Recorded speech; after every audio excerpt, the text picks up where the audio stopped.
এরে আল্লাহর বান্দারা, সুলাইমান নবী সিংহাসন চালায় জমিন থেকে 9 মাইল উপরে। কয় মাইল?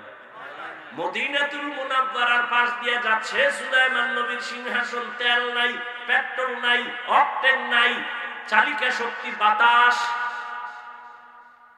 9 মাইল উপরে চলতেছে সিংহাসন। হঠাৎ করে শুনে গর্তের পিপিলিকার বয়ান। কি বয়ান?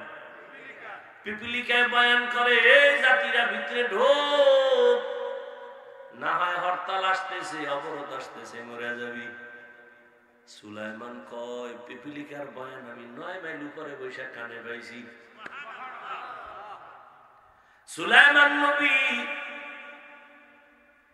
সাথে সাথে বললেন, এই সিংহাসন নিচে ল্যান্ড করো। নিচে ল্যান্ড করলো। পিপিলিকার ঘটনা শুই না ফাতা বাসামা। সুলাইমান নবী হাসলেন আর ঘটনা শোনাচ্ছেন। ঘটনা আপনারা সবাই জানেন। এদিক দিয়ে হুদহুদ নামের একটা প্রাণী, এরে সুলাইমান নবী দায়িত্ব দিছে, এ হলো পানির দায়িত্বে। হুদহুদ পানি দেখবে, পানির দায়িত্বে নাক লাগাই দেখবে এখানে পানি আছে, জিনের কয় উঠায় পানি দিয়ে ওযু করবো, নামাজ পড়বো। হুদহুদ বসা, কিন্তু সুলাইমান নবীর বক্তব্য চলতেছে। হুদহুদ একটা দৌড় মাইরা গেছে উপরে। উপরে গিয়ে, অনেক উপরে গিয়ে দেখে তার আর একটা জাতি ভাই হুদহুদ রে দেখতেছে। দৌড়ায় গেল, এই তুই কোন দেশে? তুই কে? আমি সুলাইমান নবীর অনুগত এক প্রাণী। সুলাইমান কে? মানে গোটা দুনিয়াটারে গরম বানায় রাখছে সুলাইমান নবী, তুই চিনোস না? না, আমি শুনলাম মাত্র, ভিডা তো একটাও মাটি ধরতো না। তুই কোন জগতে আছো? আমি এক ম্যাডামের জগতে আছি। ম্যাডাম? কোন ম্যাডাম? কয় মুলকে সাবা, বিলকিস নামের ম্যাডাম। তাই নাকি? বলে হ্যাঁ। সুলাইমান নবী জানে না, চল একটু দেখে আসি।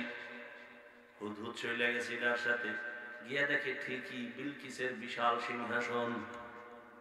এদিকে সুলাইমান নবী হুদহুদরে পায় না, নামাজ পড়বে। আমার পানির দায়িত্বে যারা দিলাম হয়ে গেল কই? না পাইয়া সুলাইমান নবী খুব গরম। আজকে ওরে আমি ইচ্ছা রকম শাস্তি দিব, তবে একটা কারণ যদি উল্লেখযোগ্য কোনো কারণ দেখায় তাহলে একটু সুযোগ দিব। পাখিদের উপদেষ্টা ঈগল পাখি। ঈগল পাখি রে কয়, দেখ হুদহুদ গেল কই? ঈগল উপরে গেছে, হুদহুদ কই? হঠাৎ করে নজর করে দেখে আসতেছে হযরত। ঈগলে গিয়া কানে ধরে গরম আওয়াজ, এই তুই কই গেছিলি? এই গেছিলি তুই? হুদহুদ কয়, কিও ধমকাও কেন? সুলাইমান নবী গরম। সুলাইমান ধমকাইবে, তুই ধমকাস কা? আমি ফাও একটু সুযোগ পেয়েছি, সেইটা দিয়ে লাভ কি? আসামিরে পুলিশে ধইরা থানায় নিচে কোর্টে উঠাবে, বিচারক ফয়সালা দিবে, জেলে না যাও জেমে যাও যাও। থানার ভিতরে পুলিশও ফিডা লাগা, কেউ বিচার হবে আদালতে, তুই ফিডাও কেন? কয় হাদিয়া দে। মাঝখানে এই সুযোগ সেইটা লাভ কি? ঈগল গরম ভাব দেখায়, হুদহুদ কয় সাবধান, গরম ভাব দেখায় না। কই গেছিলি? কয় তোর কাছে কমু না। সুলাইমান নবী আজকে তোর খবর নিবে। কয় কি কইছে? আজকে তোর সাইজ করে ভালাইবে। কয় কোন শর্ত দিছে? একটা শর্ত দিছে, যদি উল্লেখযোগ্য কারণ দেখাইতে পারো একটু ছাড় আছে, তো চল। হুদহুদ যখন বইছে খুব জীর্ণ শীর্ণ, সুলাইমান নবী হুদহুদের কানে ধরে টান মারছে। হুদহুদকে ব্যথা পাই, এত জোরে টান দিবেন না, আমার উপরে এমন জোরে টান দিবেন না, কারণ আমি আপনার থেকে আজকে পাওয়ারে আছি। মানে আপনি নবী হইয়াও জানেন না আমি যে খবর জানি, তাই নাকি? কাহা সাইরা দিলাম।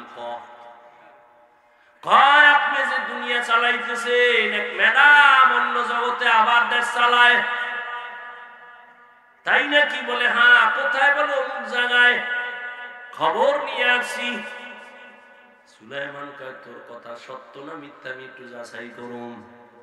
ইন্নাহু মিন সুলাইমান ওয়া ইন্নাহু বিসমিল্লাহির রহমানির রহিম। চিঠি লেখা কয় চিঠি নিয়ে দে, বিলকিসের মধ্যে দিয়ে আবার খবর নিয়ে আসবি। সুলাইমান নবী চিঠি লেখা দিলেন, হুদহুদ নিয়ে চলে গেল। বিলকিস যেই সিংহাসনের মখমলের চাদরে ঘুমায়, ওখান থেকে একটা ছিদ্র, সূর্যের আলো পড়ে। বিলকিস ওই আলো চোখে পড়লে উঠাই সেজদা দেয় সূর্যরে। হুদহুদ সিডিটা ঢুইকা ওর খাস কামড়ায় ঢুকবে কি? মশার তো ঢুকতে পারমিশন লাগে না, লাগে লাগে না। হুদহুদ ঢুইকা বিলকিসের বুকের উপরে চিঠিটা রাইখা ওর ডানা দিয়া ওই ছিদ্রটারে আটকায় রাখছে। সূর্যের আলো পায় না, বিলকিস ঘুমলায় আনলিমিটেড ঘুমাইল। দীর্ঘ টাইম পরে চলে গেছে, দূরে যায় বইছে। এবার তাকায় দেখতেছে বিলকিস উঠেই দেখে সূর্য অনেক উপরে উঠে গেছে। বুকে দেখে চিঠি, পায়ে বের করে দেখতেছে সরকারি সিল লাগানো। বুঝে ফেলাইছে বিলকিস এটা সরকারি চিঠি। ভিতরে খুইলেই দেখতেছে হালাত। দ্রুত গতিতে একটা জরুরি বৈঠক ডাকলো। ডাইকেই বলে, লোক যাও গিয়া দেখো ওই নবী বলতেছে উনি নাকি নবী পরীক্ষা করো। বিলকিসের বাহিনী চলে গেল, হুদহুদ সব খবর নিয়ে দিছে। সুলাইমান নবী লোক পাঠাইতেছে, আসছে সব ঘটনার পরে ফাইনালে নবী বলছে বিলকিস তুমি আসো, না হয় যুদ্ধ হবে। বিলকিস এবার রেডি হয়ে গেছে, 7টা দেওয়ালের মাঝে তালা লাগায়া সিংহাসন আটকায় বিলকিস রওয়ানা সুলাইমান নবীর কাছে রওয়ানা মুসলমান হওয়ার জন্য। বিলকিস কত দূর আইতেছে খবর হুদহুদ জানাইতেছে। বেশি দূর নাই, 5-6 কিলো দূর। এর মধ্যে সুলাইমান নবীর অন্তরে একটা কথা আসছে, এই বিলকিস আসতেছে, এখন বিলকিসের সিংহাসনটাকে এনে দিতে পারবি? কালা ইফরিতুন মিনাল জিন, জিনের মধ্যে ইফরিত নামের একজন কামি পারুন। টাইম আপনার মিটিং শুরু শেষ হওয়ার আগে, কেন আরো আগে লাগবে, আমি সারেন্ডার, আমি পারুন, আমার পাওয়ার নাই। নবী কয় কার পাওয়ার আছে? একজন জীর্ণ শীর্ণ আদম সন্তান দ্বারা একা আমার কাছে আল্লাহর ইলমের পাওয়ার আছে। আপনি যদি একটু দয়া করে দোয়া করে দেন আমি পারবো। কয় টাইম কত? কয় আপনি চোখ বন্ধ করবেন আর খুলবেন, দেখবেন সিংহাসন হাজির।